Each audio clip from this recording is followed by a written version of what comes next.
জোর করে মাইক ফাইক না খুলে নিয়ে যদি মনে হয় যে তিনি শব্দ দূষণ করেছেন তার বিরুদ্ধে নির্দিষ্ট ব্যবস্থা নিন। কিন্তু এই বাড়াবাড়ি করে পুলিশ যেটা করছেন, যারা করছেন তারা কিন্তু ভুল করছেন, তাদের আগামী দিনে ভুগতে হবে। যদি আইন অমান্য হয়, সেটা কে মন্দির করলো কি মসজিদ করলো গির্জা করলো এটা বিচার্য নয়। বিচার্য আইন অমান্য হয়েছে, তার ভিত্তিতে আইনি ব্যবস্থা হবে। আইনের ঊর্ধ্বে কেউ নয়।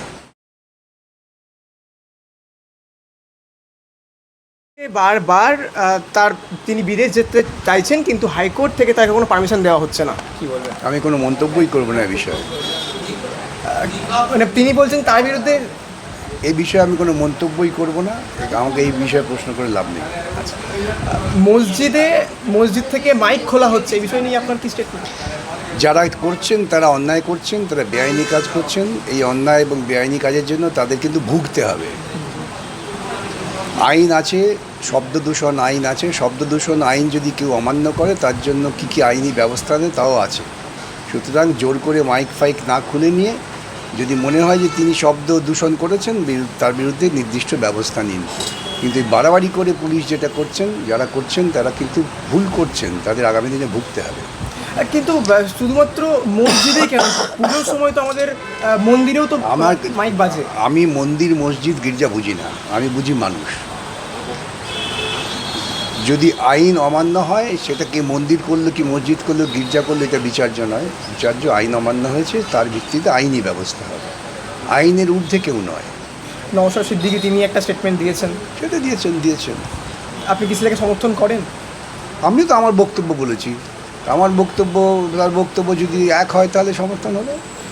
আপনি ডিএ নিয়ে দীর্ঘদিন মামলা করেছেন। আজকে ডিএ যারা মামলা করছে তারাও আজকে একটা অনাস্থার জায়গায় চলে যাচ্ছে, তারাও মানে অসন্তোষ প্রকাশ করছে। আজকেও তিনি একটা ডিএ মামলাকারী, তিনিও বলছিলেন। এবং কে কী বলছেন তা নিয়ে আমি কোনো মন্তব্য করি না। তারা মামলা করেছেন, সুপ্রিম কোর্টে তারা জিতেছেন এবং সুপ্রিম কোর্টের আদেশ কার্যকর হবে। এতে সময় লাগতে পারে, কিন্তু শেষ পর্যন্ত কার্যকর করতেই হবে। পুজোর আগেই তো 38% ডিএ দেবে বলছে সরকার। সে কে বলেছে তার পক্ষে আগে জিজ্ঞেস করবেন, কারণ এরা অনেক কথা বলে, বুঝে বলে না বুঝে বলে তা আমি জানি না। তিনি তো বলেছেন যে সরকার তো আগে সরকার দিতে পারেনি, এই সরকার দেবে। খুব ভালো, আগে সুপ্রিম কোর্টের অর্ডারটা মান্যতা দিন পুরোপুরি, তারপর অন্য কিছু ভাবা যাবে। কিন্তু স্যার এখনও অবধি এডিএ নিয়ে কোনো রকম বিজ্ঞপ্তি আসেনি, এ নিয়ে কী বলবেন? আমি কি বলবো, এটা আমার কিছু বলার নেই। সরকার বলবে কেন বিজ্ঞপ্তি আসেনি, কেন মন্ত্রী বক্তৃতা করছেন, এগুলো আমাকে জিজ্ঞেস করবেন না, সরকারকে। আচ্ছা, এখন আজকে দেখলাম যে এনসিপিআই কিন্তু বিজেপির বিভিন্ন সংসদের সঙ্গে কিন্তু ওঠা বসা করছেন। কি মনে হয় এবার এটা তাদের ব্যাপার, জোট বাঁধবে? কে কার সঙ্গে ওঠা বসা করবে, কার সঙ্গে খাবে, কার সঙ্গে বেড়াতে যাবে, এটা তাদের ব্যাপার। এ নিয়ে আমার বক্তব্য দেওয়ার কি অধিকার আছে?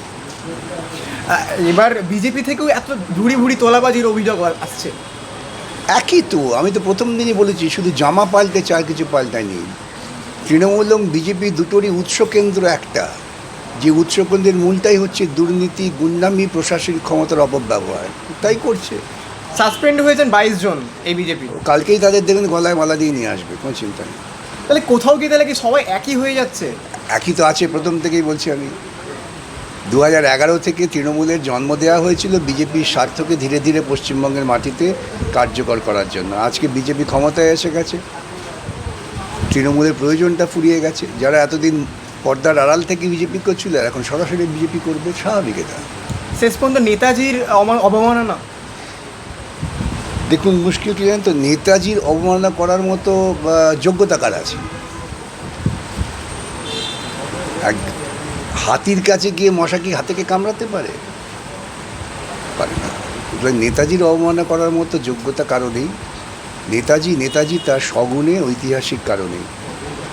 তার কোনো কার্যক্রমের আলোচনা সমালোচনা হতে পারে, সেটা বৈজ্ঞানিক, কিন্তু তাকে অশ্রদ্ধা প্রকাশ যারা করছেন তারা মনুষ্য কিনা আমার প্রশ্ন আছে।